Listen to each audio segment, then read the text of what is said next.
नमस्कार, जय हिंद दोस्तों। स्वागत है आपका अपने YouTube channel important MCQ by Sandeep में। दोस्तों, डीएलएड सेकेंड सेमेस्टर का एक मॉडल पेपर मैंने आपको उपलब्ध कराया था जिसमें सिर्फ और सिर्फ क्वेश्चंस थे। उसमें मैंने डीएलएड सेकेंड सेमेस्टर के मोस्ट इम्पॉर्टेंट 25 प्रश्नों को लिया था और उसमें सभी प्रश्नों के उत्तर पूछे थे। आप लोगों ने काफ़ी पसंद किया उसको और उसके जवाब भी मांगे हैं, तो अब मैं उसका सोल्यूशन वीडियो लेकर आया हूँ। दोस्तों, ये जो प्रश्न पत्र है, ये मान के चलिए कि ठीक ऐसे ही प्रश्न पत्र आपकी 6 नवंबर की डीएलएड सेकेंड सेमेस्टर के गणित की परीक्षा में आने वाले। अगर आपने इन 25 प्रश्नों को अच्छे से सॉल्व कर लिया है तो ये मान के चलिए कि आपकी तैयारी बहुत अच्छी है। अगर इनमें से किसी भी प्रश्न में डाउट है तो वो आपका इस वीडियो में क्लियर हो जाएगा, क्योंकि यहाँ पर एक एक प्रश्न को मैं अच्छे से समझाने वाला हूँ। तो चलिए शुरू करते हैं आज का वीडियो को शुरू करने से पहले एक निवेदन है, अगर आपने अभी तक चैनल को सब्सक्राइब नहीं किया तो चैनल को सब्सक्राइब कर लीजिए और घंटे का निशान जरूर दबा लीजिए ताकि ऐसे ही वीडियोस आपको लगातार मिलते रहें। शुरू करते हैं आज का वीडियो। तो प्रश्न पत्र का यहाँ पर जो पहला क्वेश्चन है, -5/6, 5/6, 3/4 और -7/6, इनको आरोही क्रम में लगाना है। देखिए, इस प्रश्न से आपके कई प्रश्न हल हो रहे हैं।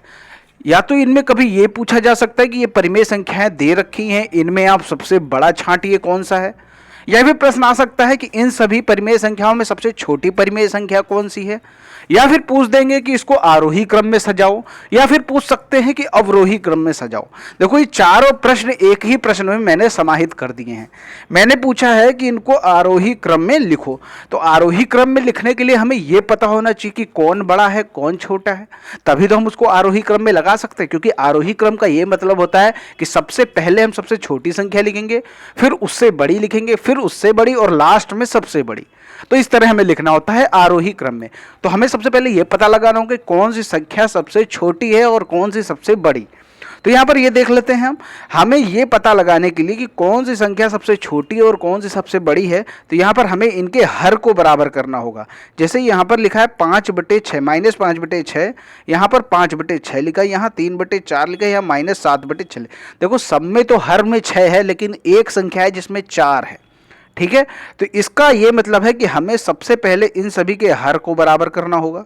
तो हर को बराबर करने के लिए हम हर का लासा ले लेते हैं और जो लासा आता है वही सब में रख के देख लेते हैं और फिर उसी के हिसाब से परिमेय संख्या का जो अंश होता है वो चेंज कर लेते हैं।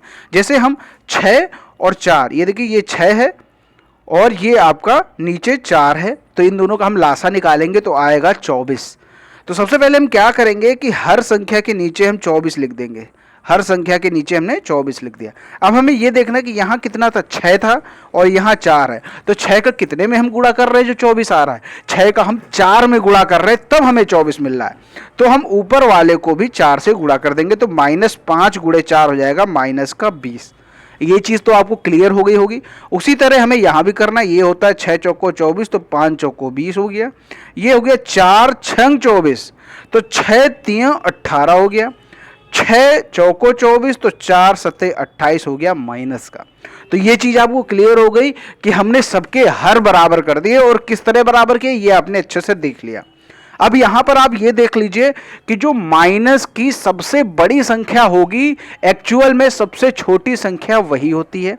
तो यहां पर आप देखिए माइनस के 2 हैं, -20 और -28। तो यहां पर बड़ी कौन सी है, -28। तो जो सबसे बड़ी होती है वही एक्चुअल में सबसे छोटी संख्या होती है, माइनस की बात कर रहा हूं। तो यहां पर सबसे पहले हम इसको लिख लेंगे कि ये सबसे छोटी है, फिर इसके बाद ये उससे बड़ी है। अब देखिए, माइनस ही छोटे होते तो इसलिए उनको तो बिना सोचे ही पहले रखना है, ठीक है। और जो प्लस वाले होते हैं वो बाद में आते हैं। अब प्लस वाले बचे आपके 20/24 और 18/24। तो यहाँ पर देख लीजिए कौन छोटा है कौन बड़ा। जो 18/24 है वो छोटा है, 20/24 वो बड़ा है। तो हमने इसको एक क्रम में सजा लिया कि सबसे छोटा -28/24 हो गया, फिर -20/24 हो गया, फिर 18/24 हो गया और 20/24 हो गया। तो ये चीज़ आपने देख लिया कि कैसे हमने यहाँ पर इनके हर बराबर करके इनको आरोही क्रम में लगा दिया। लेकिन अभी तो ये वो आया है जो हमने चेंज किया है। एक्चुअल में जो प्रश्न है हमें चेंज तो उसको करना है, हमें इनको चेंज करना है। तो इसी हिसाब से आप देख लीजिए कि जो आपका 28/24 था, -28/24, ये कौन सा था, ये था -7/6 वाला। तो हमने यहाँ लिख दिया -7/6। अब उसके बाद आया -20/24, तो -20/24 था -5/6, तो ये हमने यहाँ लिख दिया। इसी तरह 3/4 और फिर 5/6। तो यहाँ पर आपने देख लिया किस तरह हमने इसको सजा लिया है। ये आरोही क्रम है। आरोही क्रम का मतलब हो गया कि छोटे से बड़ा। अब यहाँ पर अगर ये कह देते कि अवरोही क्रम में सजाओ, तो बस ये पूरे जो मैंने यहाँ पर ये बनाया हुआ है इसको आप जस्ट अपोजिट कर देते, यानी 5/6 पहले कर देते, फिर 3/4 हो जाता, फिर -5/6 हो जाता, फिर -7/6। वो हो जाता अवरोही क्रम। अवरोही क्रम में क्या होता है? बड़ा से छोटा। यहां प्रश्न में पूछा गया आरोही क्रम में लिखने को, तो छोटे से बड़ा, ये यहां पर लिख दिया। अब यहां ये पूछ सकता है कि इन परिमेय संख्याओं में सबसे बड़ा कौन सा है, तो हम ये कह सकते हैं कि इन परिमेय संख्याओं में सबसे बड़ा 5/6 है। ये पूछ सकता है कि इन परिमेय संख्याओं में सबसे छोटा कौन सा है, तो वो है आपका -7/6। देखिए सब कुछ यहां पर क्लियर होना जरूरी है, तभी आप अपनी परीक्षा में नंबर ला पाएंगे अच्छे। अब बात करते हैं प्रश्न संख्या 2 की। 18y - 8 बराबर 16y में y का मान ज्ञात करो। आसान सा प्रश्न है, कैसे करेंगे? जो y है उनको एक तरफ कर लीजिए, नंबर है उनको एक तरफ कर लीजिए। तो यहाँ पर 18y यहाँ पहले से है, 16y को हम उठा के यहाँ रख देते, तो ये हो जाएगा -16y, क्योंकि जो 16y है वो उधर प्लस में है, बराबर के दूसरी तरफ जाएगा तो माइनस में हो जाएगा। उसी तरह ये -8 ये माइनस में है, बराबर के उस तरफ जाएगा प्लस में हो जाएगा। ये चीज़ क्लियर हो गई। अब 18 में 16 घटेगा तो आएगा 2 और y, और 2y बराबर 8। ये चीज क्लियर होगी। अब y को जब हम बराबर के उस तरफ भेजेंगे तो ये 2 जो है ये y के साथ मल्टीप्लाई में था, बराबर के उस तरफ जाएगा तो ये हो गया डिवाइड में, तो 8/2 हो गया, तो 8/2 होता है 4। तो यहाँ पर जो y की वैल्यू निकली 4 आई। आपका क्या उत्तर आया हमें नीचे कॉमेंट में जरूर बताइएगा। अगला जो प्रश्न है 15xyz में 2/3x² y से गुणा करो। दोस्तों ये आपका सही है या गलत जो आपने पहले कर रखा है, तो यहाँ पर जो इसको सॉल्व करेंगे तो आप सीधा इसका मल्टीप्लाई कर दीजिए, क्योंकि गुणा यहाँ कहा गया है। तो 15xyz इंटू 2/3x² y। तो यहाँ पर आप काट सकते हैं, 3 × 5 हो जाएगा 15, तो ये हो जाएगा 5xyz और 2x² y। तो यहाँ पर मल्टीप्लाई कर दीजिए, 5 का हो जाएगा 10, x और x² का हो जाएगा x³, और ये y है और ये भी y है तो y² हो जाएगा। z का कोई साथी नहीं तो z को हमने अकेला रख दिया। तो यहाँ पर ये 1 नंबर में प्रश्न आएगा। बहुत ही आसान होता है इस तरह का प्रश्न, सीधा आपको मल्टीप्लाई कर देना है, या फिर गुणा भाग का प्रश्न आए तो वहाँ पर डायरेक्ट भाग कर देना होता है और आसानी से उत्तर आ जाता है। इसमें ये जो प्रश्न है ये आपका सही हुआ था या नहीं, नीचे कॉमेंट में हमें ज़रूर बताइएगा। लास्ट तक पूरा वीडियो देखिए और वहाँ पर आप लास्ट में ज़रूर हमें ये बताइएगा कि आपके इन 25 प्रश्नों में से कितने उत्तर सही हुए। और जो भी आपके प्रश्न में डाउट है वो आप यहाँ से क्लियर कर सकते हैं, क्योंकि एक एक प्रश्न को मैं अच्छे से समझा दूंगा ताकि आपके दिमाग में अच्छे से सेट हो जाए। अगला प्रश्न, 2 क्रमागत विषम संख्याओं का योग 52 है, संख्याएं बताओ। तो यहाँ पर संख्याएं दी नहीं रखी हैं, लेकिन ये बता रहे हैं वो क्रमागत विषम संख्याएं। अगर हम पहली विषम संख्या x को मान लें तो दूसरी विषम संख्या क्रमागत जो होगी वो कितनी होगी, मैंने आपको बताया। अगर एक विषम संख्या दे रखी है तो दूसरी विषम संख्या निकालने के लिए, दूसरी क्रमागत विषम संख्या निकालने के लिए 2 को जोड़ देते हैं। तो जैसे x संख्या है, अब उसी में हम अगली क्रमागत विषम संख्या निकालना चाहते हैं तो वहाँ पर x+2 करना पड़ेगा, जो हमने यहाँ पर किया x+2। अन्य क्रमागत विषम संख्या कितनी हो जाएगी, x+2। तो यहाँ पर बताया गया कि दोनों का जो योग है वो 52 है। तो x और x+2 यानी ये पहली संख्या और ये दूसरी संख्या, इन दोनों को जोड़ के 52 के बराबर कर दिया। देखिए जैसा प्रश्न में बोलते हैं सिर्फ आपको वैसा ही करते जाना है और आपका पूरा उत्तर निकल के सामने आ जाता है। तो यहाँ आप देख सकते हैं मैंने इन दोनों को जोड़ दिया है, x और x हो जाएगा 2x, ये जो 2 है ये बराबर के उस तरफ भेज दीजिए क्योंकि नंबर है, इनका x वालों से कोई लेना देना नहीं। तो 52 - 2 हो जाएगा 50, यानी 2x बराबर 50। अब 2 को हम बराबर के उस तरफ भेजेंगे क्योंकि जिसकी वैल्यू हमें निकालनी होती है उसको हमें करना होता है अकेला। तो अकेला करने के लिए हमें क्या करना होगा, जितने भी नंबर्स उसके साथ जुड़े हैं उनको स्टेप बाय स्टेप बराबर के उस तरफ भेजते रहते हैं हम लोग। तो x बराबर 50/2 हो जाएगा 25, यानी जो x की वैल्यू निकल के आ गई वो आ गई आपके सामने 25। तो जो पहली विषम संख्या हमने मानी थी x, तो वो तो हो गई 25, और जो दूसरी मानी थी x+2 यानी 25+2 वो आपके सामने आ गई 27। तो यहाँ पर आप दोनों देख सकते हैं कि पहली संख्या आ गई 25 और दूसरी आ गई 27। अगला प्रश्न है, 2 समकोण त्रिभुज आपस में सर्वांग सम है, यदि दोनों के संगत आधार बराबर हों तो दोनों के कर्ण का अनुपात ज्ञात करिए। देखिए हमने जो आपका सर्वांग सम वाला वीडियो बनाया था उसमें सब कुछ समझाया था। उसमें जो एक कंडीशन ये भी होती है RHS वाली, यानी राइट एंगल्ड हाइपोटेनस और साइड। ठीक है, ये 3 चीज़ें बराबर होती हैं। सर्वांग सम जो समकोण त्रिभुज जो सर्वांग सम वाली कंडीशन थी। ऐसे त्रिभुज में क्या होता है कि जब भी दो समकोण त्रिभुज सर्वांग सम होते हैं तो उस दोनों त्रिभुजों के जो कर्ण होते हैं वो बराबर होते हैं, और लंब या आधार में कोई एक भुजा दोनों की बराबर होती है, और एक जो एंगल है यानी राइट एंगल यानी समकोण जो 90 डिग्री का होता है वो दोनों में बराबर होता है। तो तीन चीज़ें हमें चाहिए होती है सर्वांग सम होने के लिए, तो ये तीन चीज़ें होती हैं उसमें। तो यहाँ पर प्रश्न में बता रखा है कि वो दोनों त्रिभुज सर्वांग सम है पहली बात तो, और उनका संगत आधार बराबर है, यानी जो ये x दे रखा है ये x दोनों त्रिभुज में बराबर है, कोण 90 बराबर हैं, और बोल रहे हैं दोनों के कर्ण का अनुपात। अब जब बताइए कि आधार भी बराबर है, कोण भी बराबर है, जो इनका कर्ण होगा वो अवश्य बराबर होगा, यानी अगर हम इसको y मान लें तो ये भी y हो जाएगा। अब इसका y और y का अनुपात निकाल के देख लीजिए, दोनों कट जाएंगे, 1:1 आएगा। देखिए प्रश्न में है कुछ नहीं, सिर्फ और सिर्फ घुमा कर पूछा गया है आपको। अब आपको ये तो मालूम है कि अगर कोण बराबर है, आधार बराबर है, तो कर्ण भी जाहिर सी बात है दोनों के बराबर ही होंगे, और जब बराबर होंगे तो उनका अनुपात 1 और 1 ही होगा। ठीक है, अगर मान लीजिए इनके जो कर्ण हैं वो दोनों के कर्ण 5:5 होते तो दोनों कटते तो 1:1 ही तो आता, चाहे जितना होता। लास्ट में जो अनुपात की बात कर रहा तो अनुपात 1:1 ही आएगा। अगला प्रश्न है, राम की उम्र श्याम की उम्र से दोगुनी है, यदि राम की उम्र 2 वर्ष बाद 20 होगी तो श्याम की वर्तमान आयु बताइए। तो यहाँ पर श्याम की वर्तमान आयु पूछ रहा है, और राम की वर्तमान आयु बता रहे हैं कि जो राम की आयु है वो श्याम की दोगुनी है। राम की उम्र 2 वर्ष बाद 20 होगी। अब जब 2 वर्ष बाद 20 होगी तो अभी कितनी होगी, तो राम की वर्तमान आयु हो जाएगी 20 - 2 18। अगर आज 18 की है तभी तो 2 वर्ष बाद 20 की होगी आयु उसकी। तो ये चीज़ क्लियर होगी कि राम की जो वर्तमान आयु होगी वो 18 होगी। और प्रश्न में बताया गया है कि श्याम की उम्र का दोगुना है राम की उम्र, यही तो बताया गया है। देख सकते हैं राम की उम्र जो है वो श्याम की उम्र की दोगुनी है। तो यहाँ आप देख सकते हैं श्याम की उम्र का दोगुना कर दिया और बराबर राम की उम्र कर दिया। तो इसको आप देख सकते हैं, यहाँ पर इसको आप सॉल्व कर लीजिए। तो यहाँ आप देख सकते हैं हमने श्याम की उम्र को दोगुना कर दिया और बराबर कर दिया राम की उम्र के, क्योंकि यहाँ पर लिखा है राम की उम्र श्याम की दोगुनी है। तो श्याम की उम्र का दोगुना कर दीजिए, राम की उम्र के बराबर कर दीजिए। राम की उम्र वर्तमान में 18 है और 2 गुणे श्याम की उम्र, तो जो 2 है मल्टीप्लाई में श्याम की उम्र से बराबर के उस तरफ जाएगा तो 18/2 हो जाएगा, ये हो जाएगा 9 वर्ष। तो यहाँ पर जो श्याम की वर्तमान उम्र निकल के आ गई 9 वर्ष। तो इस चीज़ में आपको कोई डाउट नहीं होना चाहिए। अब आगे देखते हैं, अगला जो प्रश्न है, एक त्रिभुज का आधार 30 सेंटीमीटर, ऊंचाई 20 सेंटीमीटर, तो त्रिभुज का क्षेत्रफल वर्ग मीटर में निकालो।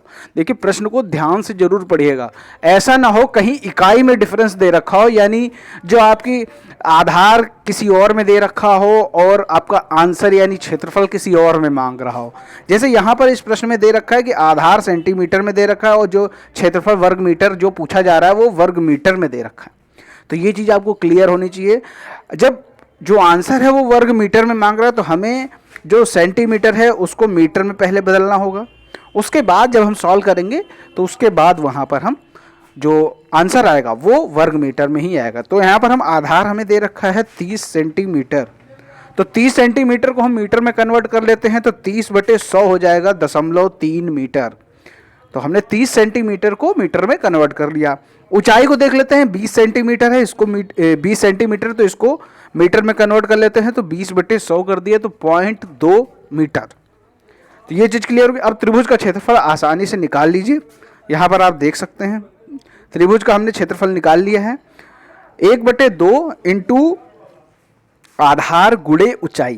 तो यहाँ पर इसको काट लेंगे 2 और ये 0.1 आ जाएगा।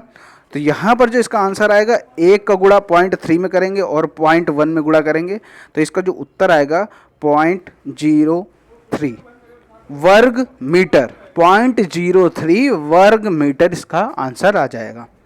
अगर आपका यही आया है तो नीचे कमेंट में हमें ज़रूर बताइएगा कि आपका उत्तर सही है। अगला प्रश्न है, एक वर्ग का क्षेत्रफल 6.25 सेंटीमीटर स्क्वायर है, तो वर्ग का परिमाप ज्ञात करो। तो आपको मालूम है हमें वर्ग का परिमाप ज्ञात करने के लिए हमें वर्ग की भुजा पता होना चाहिए, और वर्ग की भुजा तो पता नहीं है। तो हम यहाँ पर वर्ग की भुजा भी निकाल सकते हैं क्योंकि यहाँ पर वर्ग का क्षेत्रफल दे रखा है। तो इसी क्षेत्रफल के आधार पर हम लोग वर्ग की भुजा निकाल लेते हैं। तो वर्ग का जो क्षेत्रफल का फॉर्मूला होता है वो आपके सामने लिखा है भुजा का स्क्वायर, यानी ए स्क्वायर यहाँ पर लिखा गया है। तो वर्ग का क्षेत्रफल के नीचे जो इसकी वैल्यू दे रखी है 6.25 वो लिख देते हैं बराबर ए स्क्वायर। जब यहाँ से स्क्वायर हटाएंगे तो 6.25 के ऊपर लग जाएगा स्क्वायर रूट, तो 6.25 यानी हम इसको 625 मान लेते हैं। तो 625 किसका स्क्वायर होता है? आपको मालूम है कि 25 का स्क्वायर होता है, क्योंकि 25 गुणे 25 होता है 625 के बराबर। तो 625 होता है 25 का स्क्वायर, तो हमने लिख लिया 25। और यहाँ देख लिया कितने अंकों के बाद आप दाईं तरफ से आप गिनिए कि कितने अंकों के बाद ये लगा हुआ है दशमलव। तो 5 और 2 यानी 2 अंकों के बाद दशमलव लगा हुआ है। तो जब स्क्वायर की बात आती है तो 2 का जोड़ा बनता है, तो यानी यहाँ पर हम इसको 1 मानेंगे। तो यहाँ पर ये हो गया 1 अंक के बाद इधर से दाईं ओर से आप गिन लीजिए, 5 के बाद दशमलव लगा दीजिए, तो ये आपका आ गया भुजा आपके सामने आ गई 2.5 सेंटीमीटर। अब बात कर लेते हैं परिमाप की। परिमाप का फार्मूला क्या होता है? वर्ग का परिमाप का फार्मूला होता है 4a। 4 इंटू 2.5 कर दे, क्योंकि जो भुजा हमने निकाली 2.5 निकाली, तो 4 इंटू 2.5 हो जाएगा 10 सेंटीमीटर। आसान सा क्वेश्चन था, बस कुछ नहीं, पहले वर्ग का क्षेत्रफल से हमें निकालनी है इसकी भुजा और फिर भुजा से हमें इसका निकालना है परिमाप। आसानी से उत्तर आ जाएगा। अगला प्रश्न है 1599 की उत्तरवर्ती और पूर्ववर्ती संख्याओं का योगफल बता। बहुत ही आसान क्वेश्चन है। सबसे पहले हमें 1599 की उत्तरवर्ती संख्या निकालनी होगी, जो कि होती है 1600।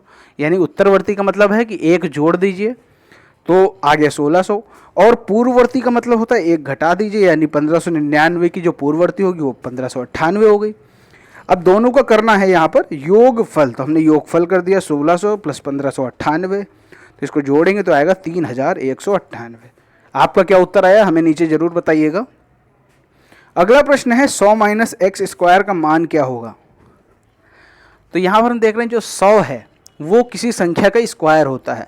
किसका स्क्वायर होता है? वो होता है 10 का स्क्वायर। तो हमने यहाँ लिखे 10 का स्क्वायर माइनस एक्स स्क्वायर। यहाँ पर जो फॉर्मूला बन रहा है, अगर आप ध्यान से देख रहे होंगे, बन रहा है फॉर्मूला ए स्क्वायर माइनस बी स्क्वायर। तो ए स्क्वायर माइनस बी स्क्वायर क्या होता है? ए माइनस बी एक ब्रैकेट में, दूसरे ब्रैकेट में ए प्लस बी। वही यहाँ पर किया गया है 10 माइनस एक्स एक ब्रैकेट में और दूसरे ब्रैकेट में 10 प्लस एक्स।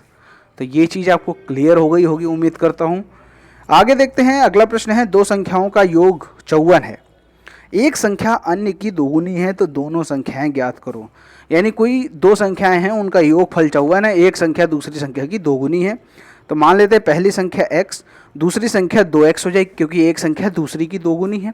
तो पहला हो गई x, दूसरी हो गई 2x, और इन दोनों का जो योग है वो बता रहे हैं 54 है। तो हमने इन दोनों को जोड़ दिया और 54 के बराबर कर दिया। तो आप इसको सॉल्व कर लीजिए, आपका उत्तर आ जाएगा x प्लस 2x हो जाएगा 3x बराबर 54। तो यहाँ से हम 3 हटाएंगे तो हो जाएगा 54/3। उत्तर आ गया आपके सामने 18। तो यानी जो पहली संख्या निकल के आ गई 18 और दूसरी संख्या दोगुनी उसकी थी, तो 2 गुणे 18 बराबर 36। तो ये चीज़ आपको क्लियर हो गई। जैसा प्रश्न में दे रखा है वैसा करते जाइए, आपको उत्तर आ जाएगा। अगला प्रश्न है एक ग्राम पंचायत में x प्लस 7 गाँव है। प्रत्येक गाँव में 3x प्लस 7y लड़के हैं। पूरी ग्राम पंचायत में कितने लड़के होंगे ये आपको बताना है। तो हम क्या करेंगे यहाँ पर, सबसे पहले उसी तरह करेंगे कि एक गांव में कितने लड़के हैं 3x प्लस 7y। अब पूरे ग्राम पंचायत यानी पूरी ग्राम पंचायत में x प्लस 7 गाँव हैं, तो x प्लस 7 गाँव में कितने लड़के होंगे, तो एक गांव में जितने हैं उससे x प्लस 7 को मल्टीप्लाई कर दीजिए और आपका उत्तर आ जाएगा। यहाँ पर देख सकते हैं x का पहले पूरे में करेंगे तो हम करेंगे x गुणे 3x, तो ये हो जाएगा 3x square, x plus 7y, तो ये हो जाएगा 7xy, और जो अब बचा 7 का पूरे मल्टीप्लाई कीजिए, 7 3 जा 21, 21x आ गया। अब 7 7 जा 49, 49y आ गया। तो ये चीज़ आप देख लीजिए क्लियर हो गई कि कैसे यहाँ पर करती है। ये ठीक वैसा ही प्रश्न है कि जैसे एक पेन का मूल्य 10 रुपया है तो 5 पेन का मूल्य बताओ, उसी तरह यहाँ पर करना है कि लिखा है एक गांव में इतने लड़के हैं और x प्लस 7 गांव में कितने होंगे, तो मल्टीप्लाई कर दीजिए, सीधा सा उत्तर आपका है। अगला जो प्रश्न है एक आयताकार मैदान का क्षेत्रफल 1.5 हेक्टेयर है। यदि मैदान की एक भुजा 300 मीटर हो तो अन्य भुजा की नाप बताओ। तो देखिए यहाँ पर फिर से वही चीज़ आ गई कि क्षेत्रफल हेक्टेयर में दे रहा है, भुजा मीटर में दे रहा है। तो ये कैसे काम चलेगा, तो हमें क्षेत्रफल जो है हेक्टेयर वाले को आप चेंज कर लीजिए मीटर में। तो यहाँ पर लिखा है क्षेत्रफल बराबर 1.5 हेक्टेयर, तो 1.5 इंटू 10,000 करेंगे। 10,000 से क्यों कर रहे हैं, क्योंकि 1 हेक्टेयर में 10,000 वर्ग मीटर होते हैं। तो 1.5 हेक्टेयर है तो 1.5 से 10,000 को मल्टीप्लाई कर दीजिए तो हो जाएगा 15,000 वर्ग मीटर। तो ये चीज़ आपको क्लियर हो गई। अब बढ़ते हैं आगे। क्षेत्रफल बराबर होता है लंबाई गुणे चौड़ाई। क्षेत्रफल आपका आ गया 15,000 वर्ग मीटर, लंबाई आपकी 300 दे रखी है, चौड़ाई आप निकाल सकते हैं। तो ये जो 300 है ये बराबर के उस तरफ चला गया तो 15,000 बटे 300 हो जाएगा। तो ये 2 जीरो कट जाएंगे ऊपर नीचे के, 3 पचे 15, ये 0 50। आपकी जो चौड़ाई निकल के आ गई वो आपके सामने आ गई 50। यहाँ पर आप देख सकते हैं कितनी आसानी से ये प्रश्न को हमने यहाँ पर सॉल्व कर लिया। इसमें आपको कोई डाउट नहीं हो। देखिए, आप किसी भी प्रश्न में कोई भी डाउट है तो आप हमें नीचे कमेंट में ज़रूर बताइएगा, ठीक है दोस्तों। कोई भी तरह से आपको शर्माना नहीं है कि नहीं आता तो मैं कुछ बोलूँ ना। देखिए, नहीं भी आता तब भी आप हमें बताइए, उसका उत्तर ज़रूर आपको मिलेगा और संभव होगा तो उस पर हम विशेष एक वीडियो भी बना देंगे। अगला जो प्रश्न है 153 में इकाई और सैकड़े के अंक को परस्पर बदलने पर प्राप्त संख्या और मूल संख्या का अंतर ज्ञात करो। तो 153 में आप देखिए इकाई कौन सी है, 3 है, सैकड़ा कौन सा है, 1 है। तो इन दोनों को आपस में हम बदल लेते हैं, तो 1 की जगह 3 को कर देते हैं और 3 की जगह 1 कर देते हैं। तो हमें जो संख्या प्राप्त होगी वो प्राप्त होगी 351। मूल संख्या थी 153। अगर हमने इकाई और सैकड़े के स्थान को परस्पर बदल दिया, परस्पर का मतलब है एक दूसरे से बदल दिया, तो हमें जो नई संख्या प्राप्त हो रही 351। अब अंतर इनका ज्ञात कर लीजिए, 351 माइनस 153 बराबर 198। आसान सा प्रश्न है, 1 नंबर में आता है ऐसा प्रश्न। आगे बढ़ते हैं। प्रश्न संख्या 15, x प्लस 1/x बराबर 4। तो x square plus 1/x square ये क्या होगा, तो 16, 14, 12 और 32। यहाँ पर हमने 4 ऑप्शन दिए थे। इसका उत्तर मैंने तुरंत करने को बताया था, तो कई लोगों ने किया, कई लोगों ने नहीं भी किया। तो जो लोग नहीं करना चाहते तो उनको तो कोई मना नहीं सकता, लेकिन जब आप करना चाहते हैं तो इसको ज़रूर कीजिए और नीचे कमेंट में उत्तर बताइए कि इसका क्या सही उत्तर होगा। देखिए, ऐसे प्रश्नों में ध्यान दीजिएगा, x प्लस 1/x है और पूछेगा x square plus 1/x square, तो क्या करना होगा, ये जो संख्या दे रखी है इसका कर लीजिए स्क्वायर। यानी 4 का स्क्वायर कितना होता है, 16, और 16 में आप घटा दीजिए 2, तो 16 माइनस 2 होगा 14। यानी x square plus 1/x square की जो वैल्यू आएगी वो आएगी 14। ठीक है। अगर यहाँ पर 4 की जगह होता 10, तो 10 का स्क्वायर कितना होता है, 100। 100 में आप 2 घटा दीजिए, आपको उत्तर आ जाता 98। तो इस चीज़ का आपको विशेष ख्याल रखना है कि यहाँ पर आप ये जरूर देख लीजिएगा कि यहाँ प्लस है, कहीं माइनस हो और आपसे ऐसा प्रश्न आ जाए तो फिर उसमें दूसरा नियम फॉलो होता है।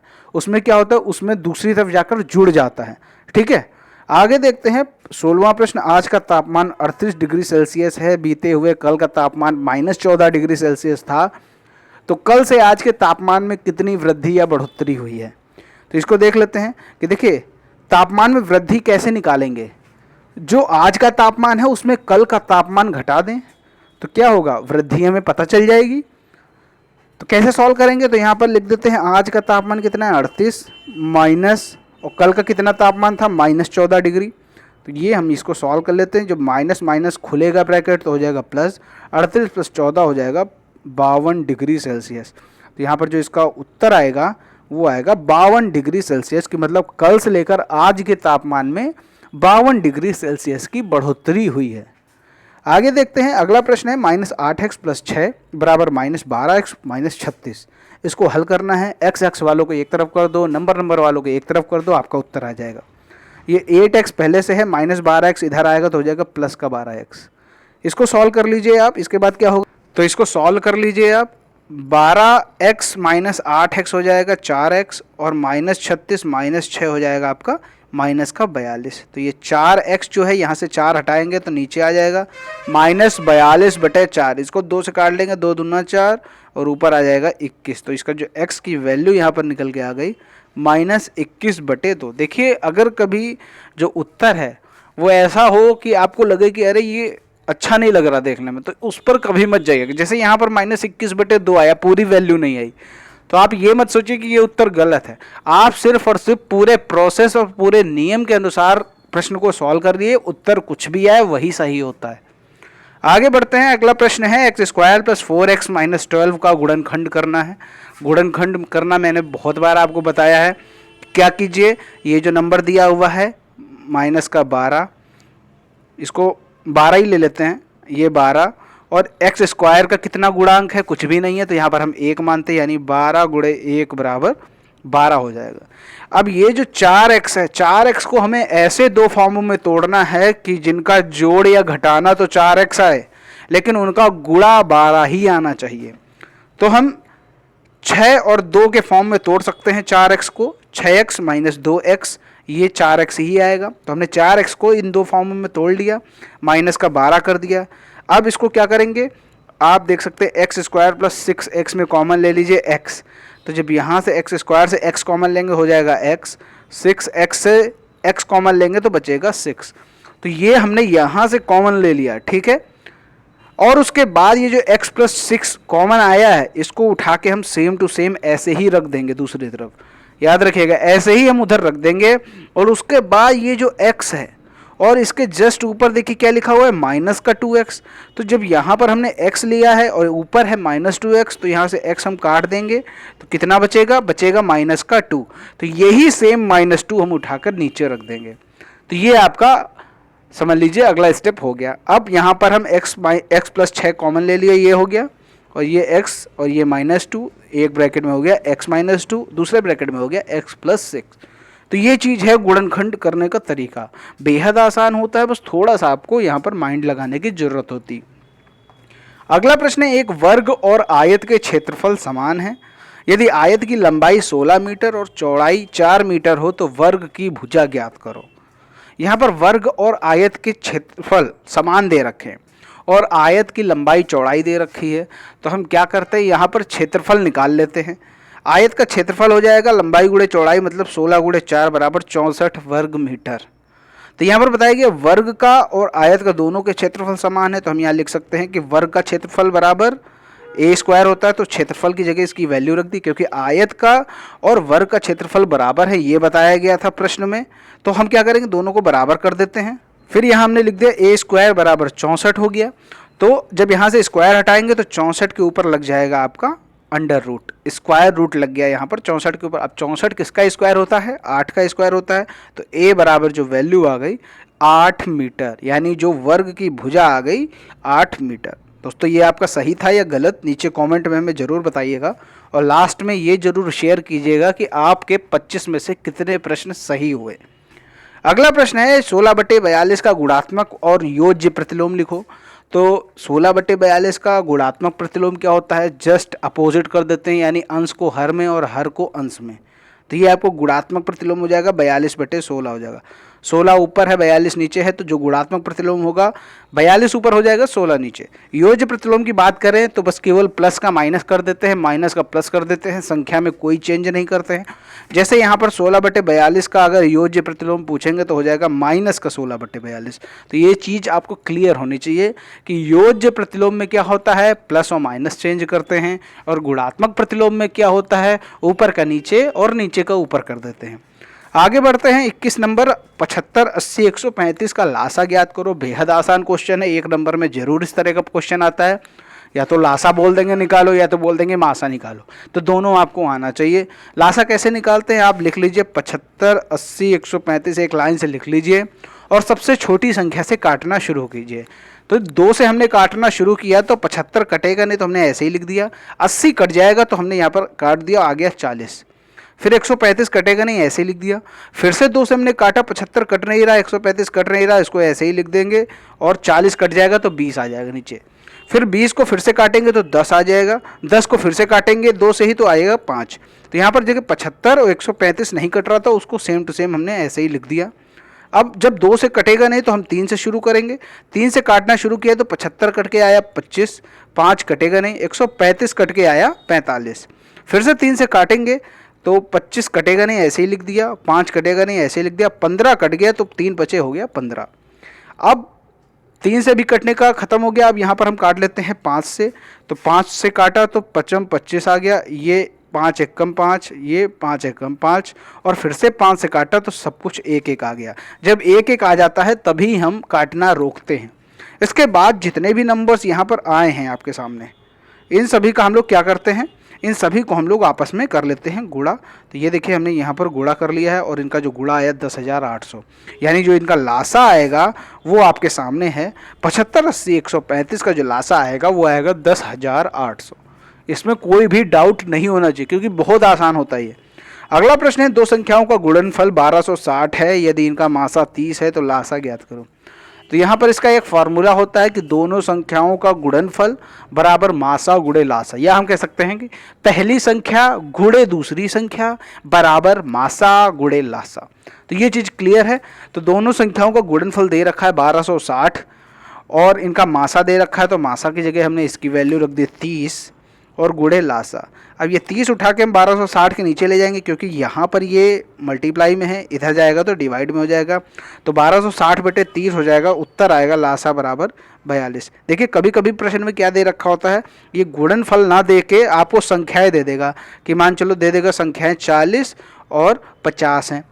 तो यहाँ पर हमें क्या करना होगा, क्योंकि दोनों का करना गुणनफल ही है तो आपको ये डायरेक्ट नहीं दिया तो आपको ये गुणा करना होगा 40 गुणे 50। ठीक है, तो ये चीज़ आप क्लियर कर लीजिए। कभी कभी प्रश्न में गुणनफल डायरेक्ट नहीं दिया होता, वहाँ पर संख्याएं दी होती, तो गुणनफल आपको करना होता है। तो ये प्रश्न का उत्तर आपका सही आया कि नहीं हमें नीचे कमेंट में ज़रूर बताइएगा। अगला प्रश्न है 24a² + 4a-8 का गुणनखंड करो। देखिए यहाँ पर कुछ बड़ा बड़ा सा दिख रहा है, 24 दिख रहा है, 4 दिख रहा है, 8 दिख रहा है, तो इसका ये मतलब है कि हम गुणा करेंगे तो काफ़ी बड़ा आएगा। तो हम क्या करते हैं, इसमें से जो कॉमन लेने लायक है उसको हम ले लेते हैं कॉमन। तो यहाँ पर आप देख सकते हैं कि यहाँ और यहाँ इन तीनों में 4 कॉमन है, तो हमने क्या कर दिया, 4 को बाहर कॉमन ले लिया, तो 4 हो गया और अंदर बचा 6a², यहाँ बचेगा a और 4 दूना 8 होता, तो ये -2। अब ये 6 है और ये 2 है, 6 और 2 होता है 12। मैंने बताया था ना दोनों को गुणा कर देते हैं, तो 6 और 2 12 आ गया। तो a को हमें ऐसे फॉर्म में तोड़ना है कि गुणा करने पर 12 आए और प्लस या माइनस करने पर a आ जाए। तो a को हमने तोड़ लिया 4a - 3a में, 4a - 3a में हमने इसको तोड़ लिया। देखिए 4 तियाँ हो जाएगा 12 और 4a - 3a करेंगे तो आपका a ही हमें मिल जाएगा। तो अब हम इसको सॉल्व कर लेते हैं, दोनों में कॉमन ले लेते हैं। कॉमन कैसे लेंगे ये भी आप यहाँ देख सकते हैं कि हमने कॉमन कैसे लिया, 6a² + 4a में हम 2a कॉमन ले सकते हैं, तो हमने 2a कॉमन ले लिया। तो यहाँ से जब हम 2a कॉमन लेंगे तो बचेगा 3a, क्योंकि 2 3 जा 6 और a × a होता है a²। फिर 4a में जब हमने 2a कॉमन लिया तो बचेगा 2। अब इसी 3a + 2 को हमने उठा के यहाँ रख दिया, ये रख दिया। अब इसके बाद हम ऊपर देखेंगे, यहाँ लिखा है -3a और यहाँ है +3a, तो क्या बचा, केवल -1 बचा, तो हमने यहाँ पर उठा के -1 रख दिया और आपका उत्तर आ गया 4। ऐसे ही लिख दिया 2a - 1 एक ब्रैकेट में, 3a + 2 एक ब्रैकेट में। आसान सा प्रश्न था, कोई दिक्कत हो तो नीचे कमेंट में ज़रूर बताइएगा, और अगर आपका ये प्रश्न सही हो गया है तब भी आप हमें नीचे कमेंट में बताइएगा। किसी घन की भुजा 5 सेंटीमीटर है तो घन के संपूर्ण पृष्ठ का क्षेत्रफल ज्ञात करो। बहुत आसान क्वेश्चन है। घन के संपूर्ण पृष्ठ का फॉर्मूला लगा दीजिए, 6a²। a यहाँ दे रखी है 5, यानी भुजा जो है वो a होती है, तो a दे रखा है 5, तो 6 × 5 का स्क्वायर, 5 का स्क्वायर होता है 25, तो 6 × 25 हो जाएगा। जो इसका घन का संपूर्ण पृष्ठ निकल के आएगा वो हो गया 150 वर्ग सेंटीमीटर। देखिए जो क्षेत्रफल होता है यानी संपूर्ण पृष्ठ होता है तो उसको हमेशा हम लोग क्षेत्रफल में ज्ञात करते हैं। अगला प्रश्न है, एक त्रिभुज में 3 कोण 2x 3x 4x हैं, तीनों कोणों की अलग अलग माप बताओ। अब ये तो आपको पहले से मालूम है कि जो त्रिभुज के अंतःकोण होते हैं उनका योग 180 होता है। तो यहाँ पर 2x 3x 4x दे रखा है, तो हमें क्या करना होगा, तीनों को जोड़ के 180 के बराबर कर दें तो आपकी वैल्यूज़ निकल आएंगी। तो 2x + 3x + 4x को हमने यहाँ पर जोड़ दिया है, तो तीनों को जोड़ने पर आया 9x, 9x बराबर हो गया 180। अब यहाँ से हम 9 को हटाएंगे तो इधर हो जाएगा ये डिवाइड में, तो 180 बटे 9 हो जाएगा 20, यानी जो x की वैल्यू यहाँ पर निकल के आ गई वो आ गई 20। तो पहला कोण हमने माना था 2x, तो पहला कोण हो जाएगा 20 × 2 = 40। दूसरा कोण हमने माना था 3x, तो 20 × 3 हो जाएगा दूसरा कोण 60 का। जो तीसरा कोण था वो था 4x, तो 4x x की वैल्यू आई 20, तो 20 चौको हो जाएगा 80, यानी यहाँ पर तीनों कोणों की मान निकल आई। पहला कोण 40, दूसरा 60, तीसरा 80। अब इसमें कोई डाउट नहीं होना चाहिए आपको।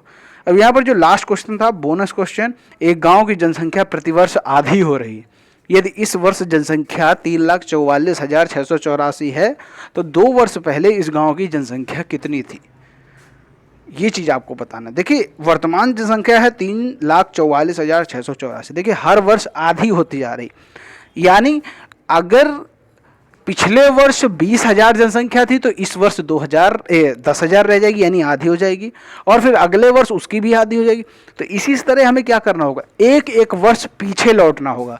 यानी वर्तमान में 3,44,684 जनसंख्या है, तो एक वर्ष पहले जनसंख्या कितनी होगी, 2 से मल्टीप्लाई कर दीजिए, तो यानी एक वर्ष पहले जनसंख्या होगी 6,89,368। और फिर उससे पहले कितनी होगी, तो उससे पहले उसका जस्ट डबल होगी, तो 2 वर्ष पहले कितनी जनसंख्या हो जाएगी, तो 6,89,368 का हम 2 से मल्टीप्लाई कर दें तो क्या आ जाएगा, 13,78,736। तो यहाँ पर ये चीज़ आपको पता चल गई कि 2 वर्ष पहले उस गांव की जनसंख्या कितनी रही होगी, 13,78,736। तो यहाँ पर आपने देखा कि इस तरह हमने बोनस प्रश्न को मिलाकर कुल मिलाकर 26 प्रश्नों को यहाँ पर सॉल्व कर लिया है। अब दोस्तों यहाँ पर आपको ये बताना है कि आपके इन प्रश्नों में से कितने प्रश्न सही हुए। इन 25 प्रश्नों में से आपके कितने सही हुए हैं हमें नीचे कमेंट में ज़रूर बताइएगा। और भी आपको DElEd second semester, third, fourth, first किसी से भी संबंधित कोई भी जानकारी चाहिए हो तो आप हमें नीचे कमेंट में ज़रूर लिखिएगा, हम उसका उत्तर ज़रूर देंगे। उम्मीद करता हूं कि दोस्तों इन सभी प्रश्नों के जवाब आपको मिल गए होंगे और आपने अपने सॉल्व किए गए प्रश्नों के उत्तरों से मिला भी लिया होगा। नीचे कमेंट में ये बताना ना भूलें कि आपके कितने सही हुए। उम्मीद करता हूँ वीडियो पसंद आया होगा। वीडियो पसंद आया तो वीडियो को लाइक करें, शेयर करें। चैनल को सब्सक्राइब नहीं किया तो चैनल को सब्सक्राइब करके घंटी का निशान जरूर दबाएं ताकि ऐसे ही वीडियोस के नोटिफिकेशन आपको लगातार मिलते रहें। मिलते हैं दोस्तों अगले वीडियो में, तब तक के लिए जय हिंद, जय भारत।